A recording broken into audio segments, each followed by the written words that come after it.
بسم اللہ الرحمن الرحیم۔ السلام علیکم۔ میرے یوٹیوب چینل کی طرف سے آپ سب کو خوش آمدید۔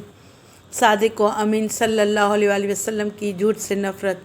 حضرت عائشہ صدیقہ رضی اللہ تعالیٰ عنہ فرماتی ہیں کہ رسول اللہ صلی اللہ علیہ وآلہ وسلم کے نزدیک سب سے زیادہ مبغوض ترین عادت جھوٹ کی تھی، اور جب کوئی آدمی آپ صلی اللہ علیہ وآلہ وسلم کے سامنے جھوٹ بولتا تو آپ صلی اللہ علیہ وآلہ وسلم اس سے ناراض ہو جاتے، اور یہ ناراضگی اس وقت تک رہتی جب تک کہ آپ صلی اللہ علیہ وآلہ وسلم کو یہ نہ معلوم ہو جاتا کہ اس نے جھوٹ سے توبہ کر لی ہے۔ صلو علی الحبیب صلی اللہ تعالیٰ علی محمد صلی اللہ علیہ وآلہ وسلم۔ حدیث سے پاک کو یاد دہانی کے لیے ایک مرتبہ پھر دہرا لیتے ہیں۔ صادق و امین صلی اللہ علیہ وآلہ وسلم کی جھوٹ سے نفرت۔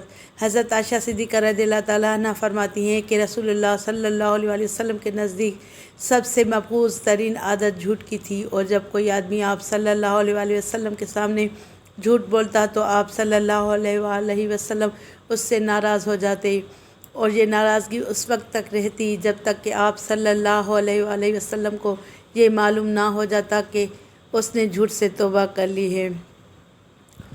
اس ویڈیو کو لائک کر کے زیادہ سے زیادہ شیئر کریں تاکہ معلومات زیادہ سے زیادہ آگے بڑھے، اور کمنٹ کر کے ضرور بتائیے گا۔